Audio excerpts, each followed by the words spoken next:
All right, everybody, here we are on week 1, day 2, our first online lecture, and that's where we left this slide here. This is where we left with the little baby tugs.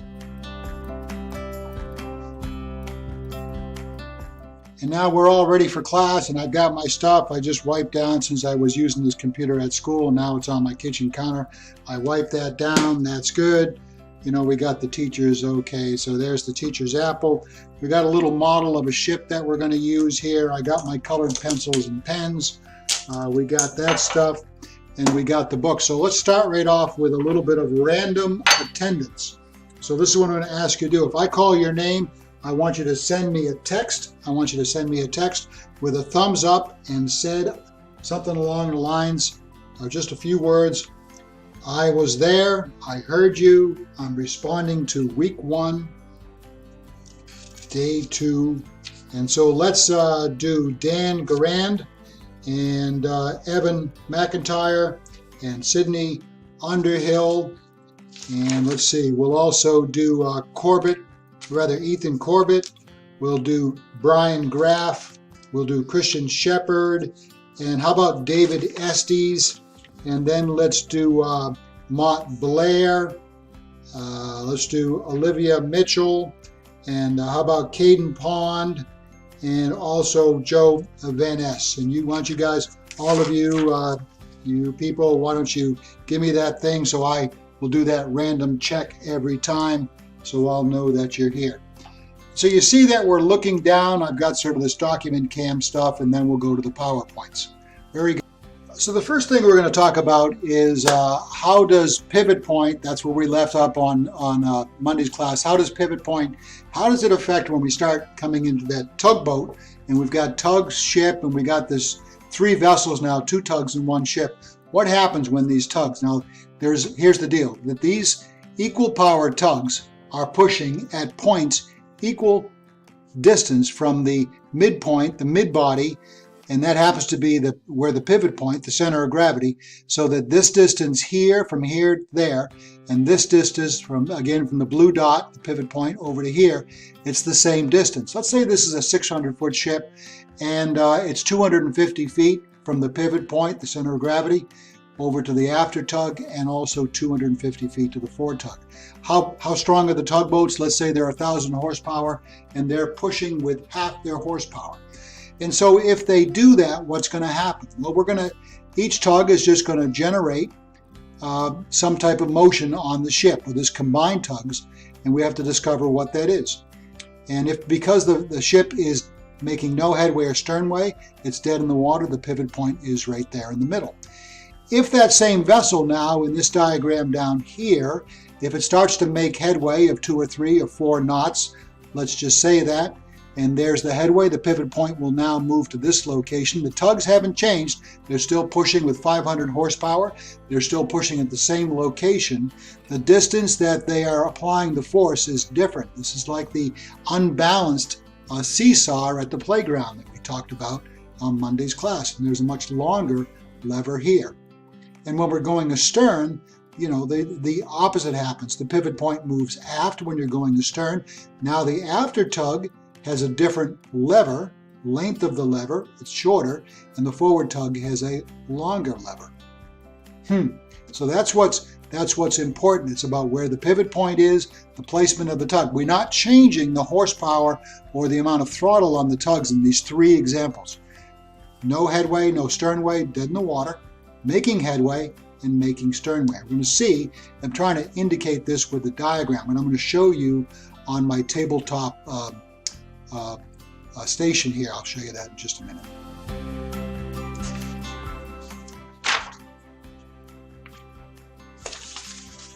Well, here comes a tug. It's going to be coming into the harbor, and this piece of white paper represents the dock that it's going to go to. So this ship is coming in here, and the first tug arrives and stands by, and the ship comes along, and the second tug comes alongside like this and starts to get in position. And now we're going to get to this location here. The tugs are going to work up and get into position on the vessel, and the ship is stopped. In other words, the pivot point is there in the middle. Both tugs start pushing with equal power. Like I said, maybe 500 horsepower or half throttle. They're going to do about half. Because the pivot point is in the middle, there's no wind and current. This vessel is going to move laterally, sideways, towards the dock. Now, there might be a little bit of play there, but it could be, and the tugs can control that, and would be brought right into position. That's the way it would work. All right, the pivot point was in the middle. Each vessel, each tugboat, had the same amount of distance from the pivot point to, at the tip of the red pen. This distance here from the red to the green is the same as this distance here from the red to the green. Each lever is going to allow each tug, using the same amount of force, is going to do the same amount of work. So they get pure sideways, or I like to use the word lateral motion. So let's we're going to back this up. Now, if this ship were to be moving ahead, let's take the tugboats out of the way for a minute, we'll just put them off. If that ship was moving ahead, we would know that the pivot point would move forward. If it was moving ahead like this, the pivot point would be up here where my red pen is. Now, if we were to engage the tugs, what would happen? If we started to move,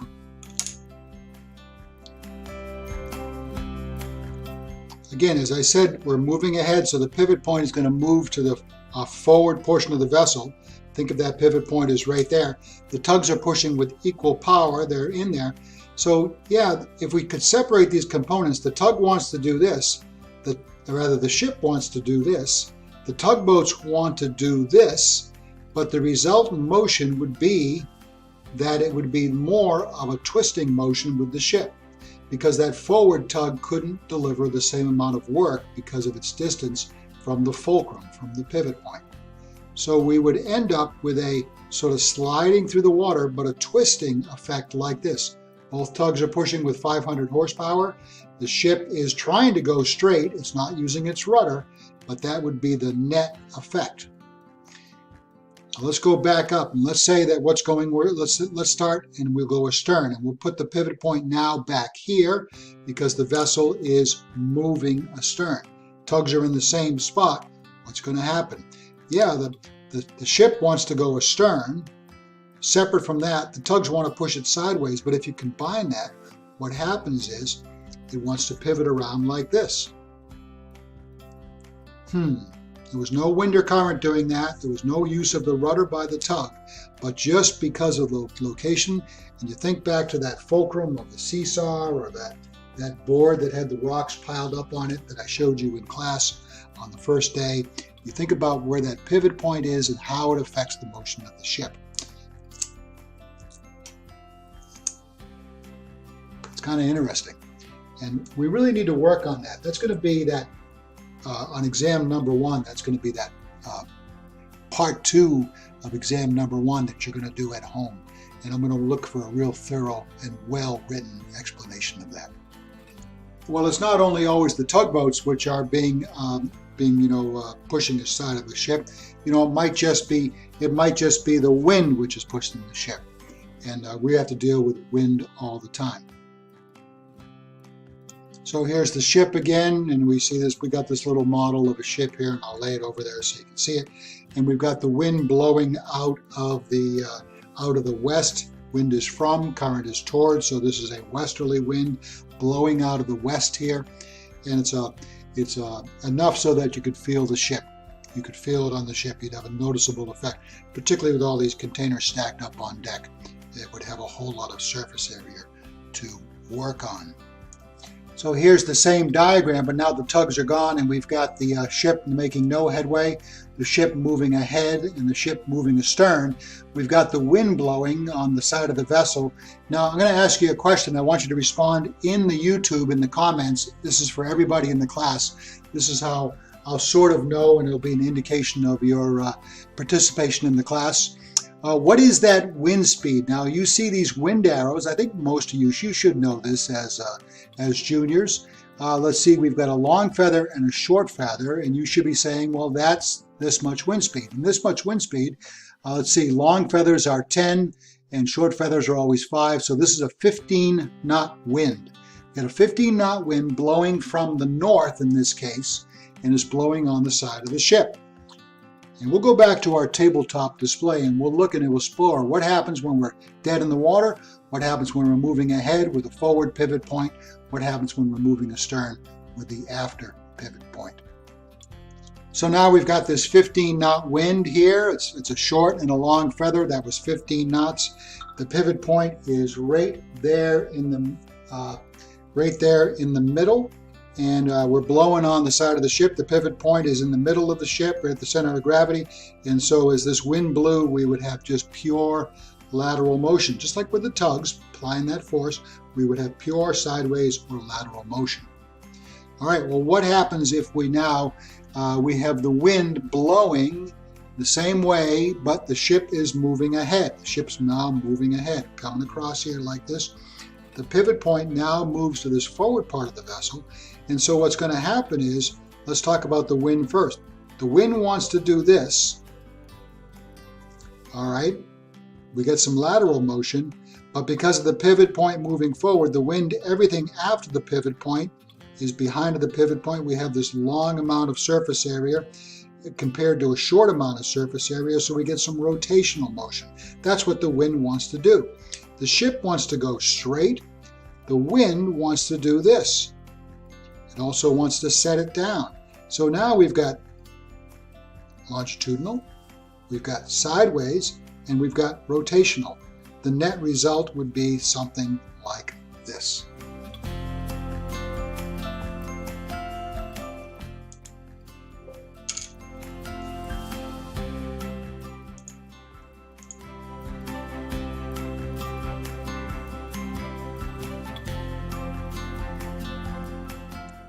Oh, now when the vessel, let's see, we talked about when the vessel is stopped, the pivot point's in the middle. We talked about when the vessel is moving ahead, the pivot point's forward. And what about when we are going astern? So the pivot point moves aft.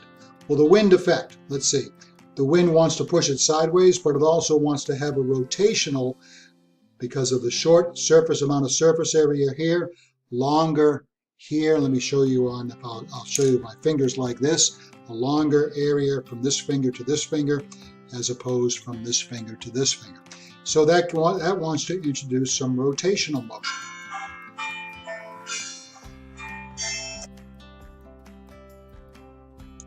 And so here is the wind now blowing the vessel. We've talked about going ahead with the pivot point forward. We talked about having the pivot point in the middle. Now we're going astern, and so with the winds blowing, it's only operating on this much as opposed to this much of the vessel.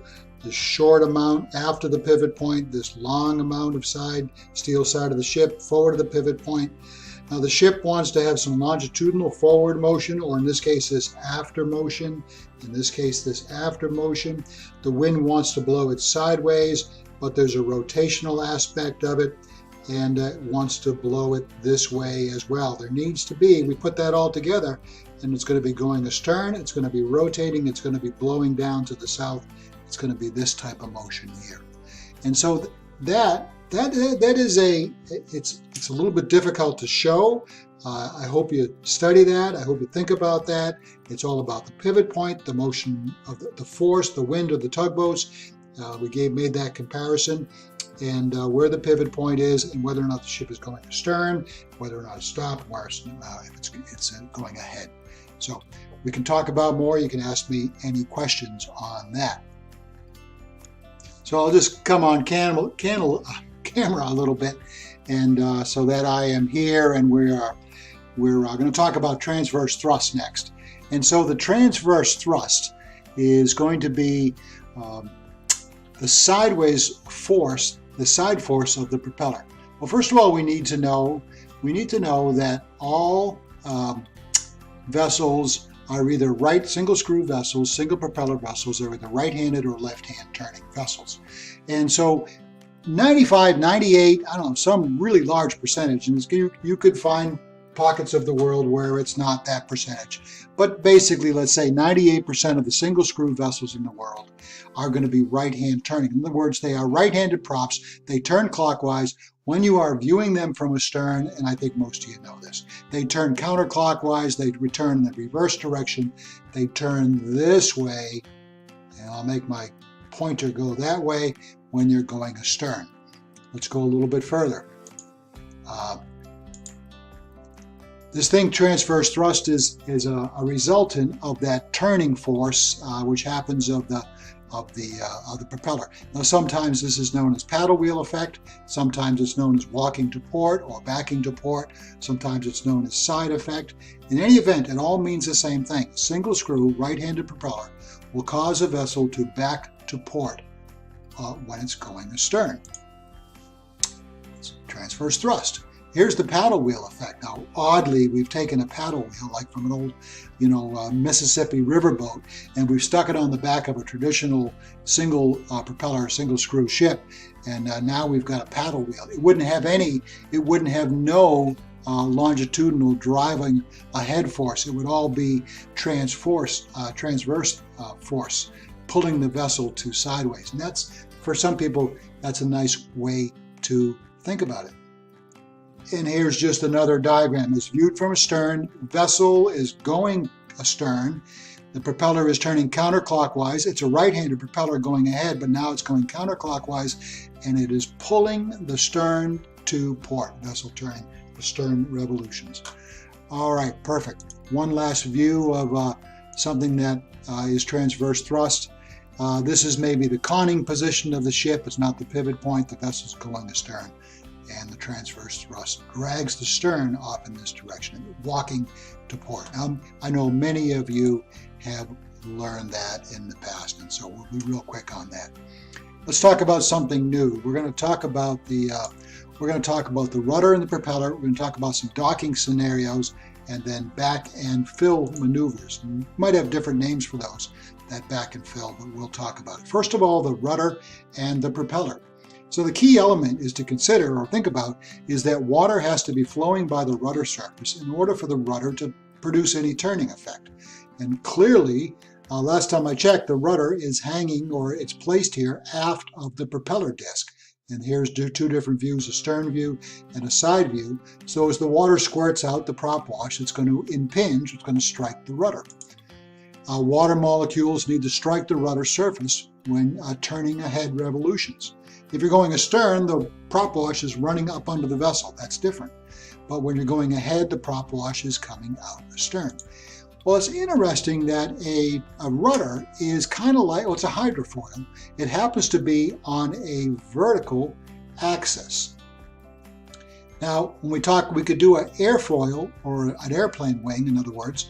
We could do a comparison, but an airplane wing, an airfoil, in this case, it would be on a horizontal plane. And so here's the airplane wing with a side view, and we see the airflow, not the water flow, but the airflow, and it creates a high and low pressure.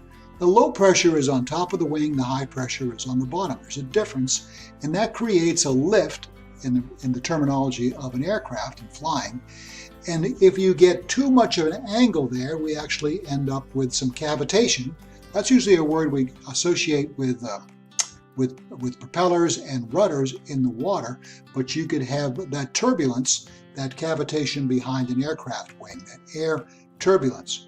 So now we switch over to the rudder surface, and we can imagine that airfoil, notice the shape of the rudder, it's not just a plank, but on most vessels of size, it's going to have a little bit more of a hydrodynamic shape to it. It's going to be configured.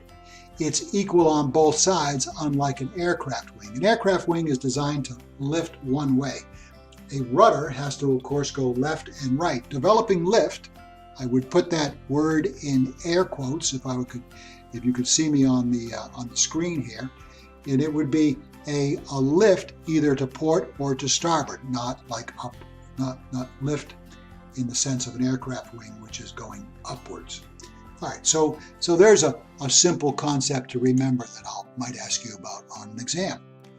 So how do we get that motion by the rudder surface of those water molecules? Well, first of all, we've talked about the propeller prop wash coming back and striking the rudder. You could also have the motion of the vessel. Propeller could be stopped, but you've either got headway or sternway. It's residual motion of the vessel. You've stopped the propeller. You're still drifting ahead. You're going to have water going by the rudder. And you could be at the dock tied up. You're not going anywhere. You're 0 speed over the ground, but the current is flowing underneath the vessel. Perfect example would be any of our Academy vessels, in particular the State of Maine, tied up at the dock on the Bagaduce River, stemming the current on ebb flow. There, if you use the rudder, we energize that steering gear room, and you got the rudder, we could steer that ship right alongside the dock. We wouldn't have any headway or sternway, but we'd have no rudder. The rudder would be being used, but not the propeller. It's pretty interesting stuff. It's more likely than not that you would have 2 or 3 of those things happening at once. So your brain of a ship handler needs to be considering all of those things. Another thought that I want to put onto you is thinking about the rudder and the propeller. A method that the instructors in the lab are going to talk about, and we've already discussed this between them and I, and this is an important thing in each of our thought processes for your instructors, to position the rudder first and then to give a kick ahead.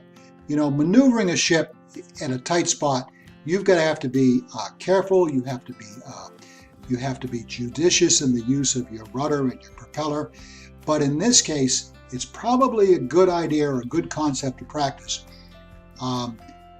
Position the rudder first, hard left, hard right, whatever it was, left 20, left port 20 or starboard 20, whatever that might be, and then to give it that short pulse of a head energy. And the instructors will talk about that in the labs. Now there's docking situations. We'll talk a little bit about what you're doing in lab. I know what you're doing in lab. You're out there working on the buoy, you're practicing going ahead, making turns, doing figure 8s. You're going to be coming alongside the dock soon. You'll be coming along the town dock. And because these are right-handed propellers, it's probably the most desirable situation is to bring your vessel into the dock port side too. And that's because of transverse thrust, because it will pull, or it will, some people will say it sucks the stern in towards the float. Well, it doesn't really suck the stern into the float. It transverse thrust pulls the stern in towards the float. This area of the ship is the vessel, and this could be a 32-foot MMA 1 or 2, or it could be the Deborah Ellen or Lumpy. Any of those vessels are going to behave the same way. I would make a little bit of I would tend to say this about when you're making that approach angle, you're port side 2, you have a right-handed propeller. When you're about 3 or 4 ship lengths off the dock, here's a phrase for you: scan and plan. I've already told you about go slow, think ahead, be patient. Let the boat do what it needs to do. Go slow, think ahead what's happening, but also put your eyeballs on that float. Make sure there's nothing there which is going to damage the ship. Make sure there's nothing in the water. Make sure that you're clear to come along the dock area, in this case the town floats maybe. And I call that scan and plan.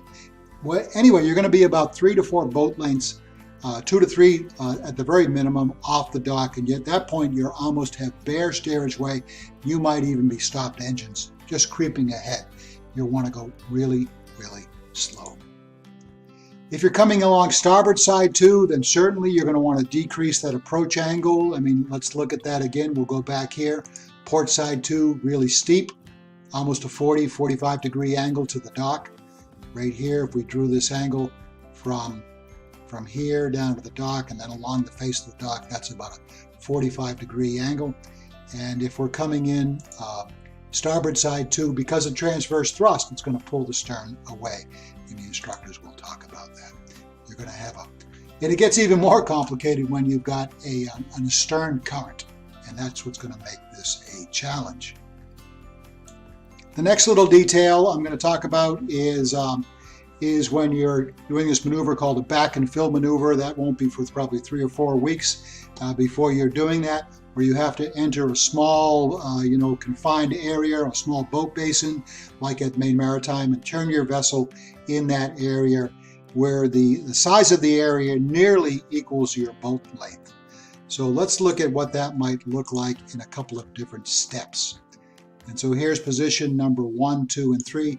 You can imagine the finger piers for the boat lift are coming out over here. Maybe the tug pentagoet is tied up here.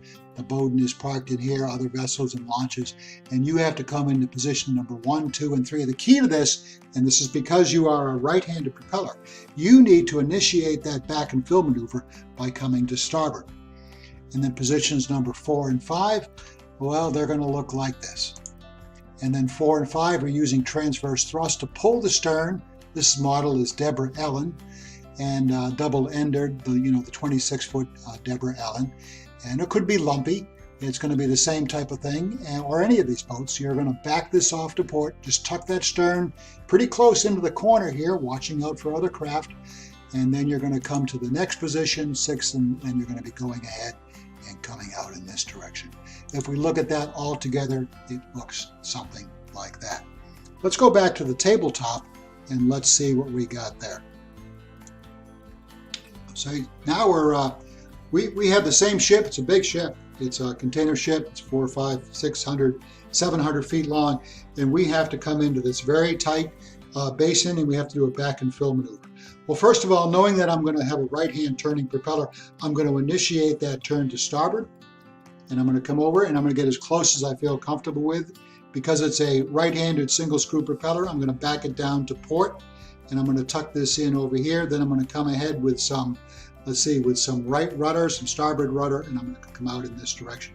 Again, that motion looks like this, and then that's 1, and then there's 2, and then there's 3.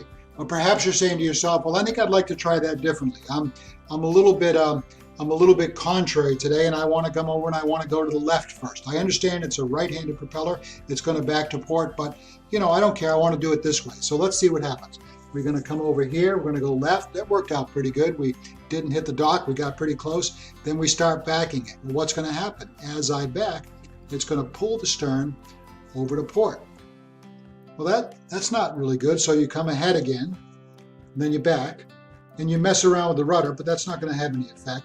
So you keep doing it. That's the definition of crazy. You've heard that definition. Keep doing the same thing, but over and over again, but expecting a different result. You're doing the same thing. And you'll see young ship drivers, inexperienced people doing that maneuver. Because it's right-handed propeller, you need to come to starboard initially. Then you back it around to port, and then you come out. So you're going to practice that maneuver. It becomes particularly tricky down there in the boat basin because the current is either flowing this way along the harbor, or, because here's the dock going out to the ship, here's the floats in the MMA parking lot, and here is the dock where the other small boats are also tied up in the Pentago. It's down here. And so you visualize this boat basin with either an ebb current or a flood current, tidal currents, which make that particularly difficult. It's challenging. And it is challenging to do those maneuvers as you suspect and as you know. As we get here towards the end of this week 1, day 2 lecture, boy, we're going to talk about rate of turn and a rate of turn indicator. This would be a piece of equipment up there in the wheelhouse, the bridge of the ship, and it's a readout that some of you are familiar with. Not everybody has seen this. It's a rate of turn. ROT is the abbreviation. It's mounted in the wheelhouse. It tracks, it calculates, it keeps track of, and it shows graphically with usually an analog display, and it'll show, we'll come down here, starboard turn or port turn. Now this is not rudder angle. This is reading out it's getting information from the gyro, how fast, how much of a course change you're having, and it reads out in degrees per minute. If you had a rate of turn on a ship, on a vessel, of 10 degrees per minute, that would be an indication that it would take 36 minutes. 10 times 36 is 360 degrees. It would be 36 minutes to make a big full circle. It would be, if you had a rate of turn of 20, it would be 18 minutes. And some of the VOTs, the students would be thinking, that's not even possible.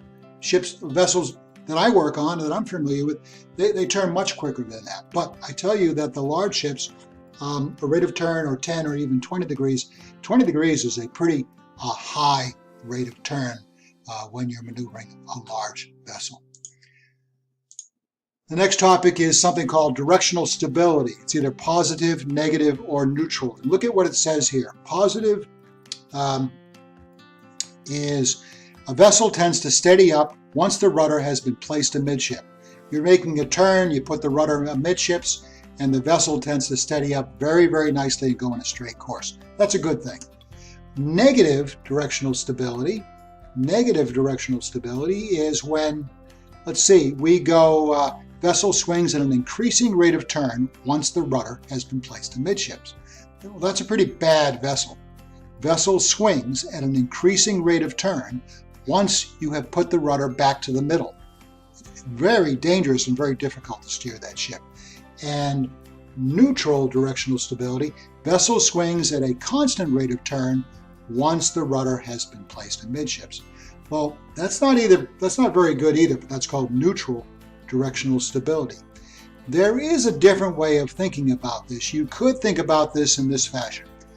You could say that vessels are either directionally stable or they are unstable. And I could take that one step further and say they're a good vessel, a good ship. They steer nicely, they steer easily, they hold their course well, or not so much.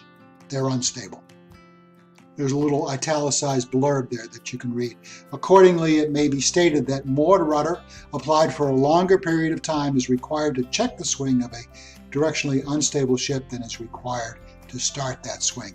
A little bit of rudder gets it swinging, and you have to use all your rudder the other way to stop that swing. Not a very good thing if you're operating as a pilot, as many alumni are in the Houston Ship Channel. Next thing I want to talk about is vessel motions in a seaway, motions of a vessel in a seaway. Now we know that we have a Y, a Z, and an X axis, and we can think about it in that term. But the terms we use in this business, we talk about heave, pitch, roll, sway, yaw, and surge, all the way down here. Heave, pitch, roll, sway, yaw, surge. You should be able to connect any of those to these arrows. You should be able to write those down. You should be able to recite them and know which ones they are. Which one is roll, which one is pitch, let's see, I started with roll. Which one is heave? Let's see, there's heave, here is pitch, here is roll, here is sway. Let's see, there's sway right there. Oh, that's yaw, I'm sorry. And here we have surge, which is this one right here. There's sway. So you should be able to connect those and know what those are. I'll be asking you that simple question: heave, pitch, roll, sway, yaw, surge on exam number 1. But when we're ship handling, we're not out to sea, we're not in the seaway, we are in the harbor, we're not probably rolling, we're not surging, we're not pitching, we are pretty much level. So we use the words for ship handling, we use the words longitudinal motion, that's fore and aft motion here. We use the word lateral motion, that's side motion. And then we use the word rotational motion, so longitudinal, lateral, and rotational motion. When I ask you on the exam, I say, give me the 3 motions as discussed in the PowerPoint and the lecture for ship handling: longitudinal, lateral, rotational. Not the other ones, that's out in the seaway. I'll ask you about those too, but I'll particularly, and don't say, front and back motion, sideways motion, and twisty-wisty motion. No, not happening. It's longitudinal. You got to use the right words at the right time. Longitudinal, lateral, and rotational motion. Here's a rule of thumb that you also need to know. And this rule of thumb is 100 feet in 1 minute equals 1 knot. Yeah, there's some decimal points there, but as a rule of thumb, that works pretty good. If your ship's doing 1 knot, you're going to travel 100 feet in 1 minute. If you're doing 2 knots, well, let's see, you're going to travel 200 feet in 1 minute. Roger that? So you have that in your brain. Remember that, 1 knot, 1 minute, 100 feet.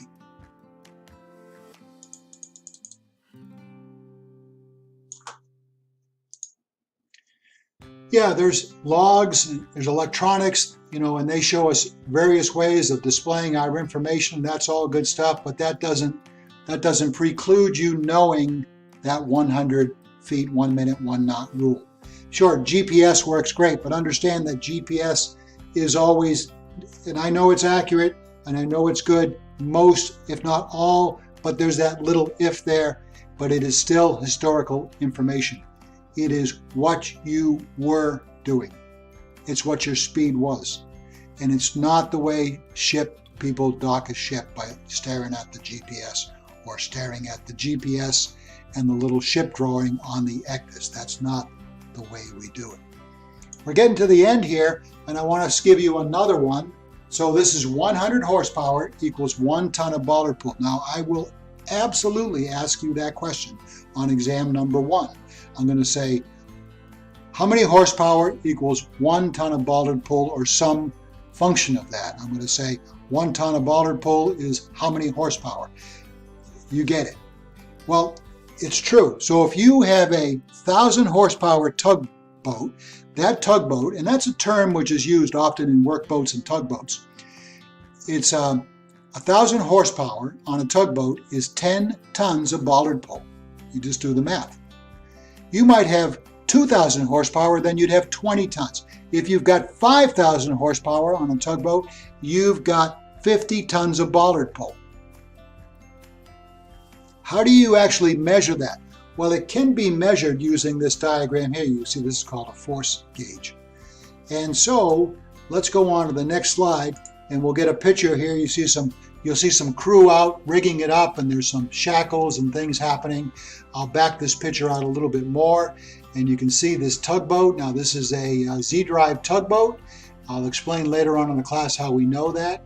And it's starting to pull on that line. You can start to make it out, but let's go to even a better picture here. And you can just imagine the amount of turbulence and the amount that's, they're coming full ahead on the engines. I would have moved that vessel, that car, or maybe it's a company car, so maybe somebody doesn't care. Also note there's a little safety line between two bollards. If this one starts to let go, that's going to keep this piece of the bollard, or these shackles, of springing back to the ship. Very interesting, and that is a stress meter or a pull meter. It's a gauge, and I'll go back to the very first slide for a minute. So we see a force gauge on there. Notice the little antenna that's going to be reading out to a remote location. And I got one more slide for you. You might have asked, how much is transverse thrust? What is the amount of, how strong is transverse thrust? Well, it is 5 to 10% of the applied astern power. So let's say you're going half astern. So it's about 5 or 10% of that half astern is devoted towards side thrust. And let's maybe use the word bollard force in there. If you've got 5 tons of force going astern, it's going to be about half a ton, maybe a quarter of a ton to a half a ton of thrust off to the side. So just remember that. Transverse thrust is 5 to 10% of the applied stern power, if that question ever comes up. Hint, hint. Okay, so I think we're all done. We've finished up. I know we finished up. And we finished up on the lecture for week 1, day 2, and that's the online version. And I've asked you some questions. I asked you about the, what the indication of the wind vectors, the long feather and the short feather. And remember that if I called your name at the beginning, send me by text. You're going to respond to the wind question. You're going to respond on the YouTube comments. Give me a thumbs up, just, everybody, so we can see lots of feedback there. And also give me, if I gave you the roll call, you're going to respond to, thumbs up, Captain Teal. I watched the class, but you could do that one by text. I don't want to make it too complicated, but I also want to make it easy for me. So all set, thumbs up, roger that, and I'll see you in class on Monday. Take care.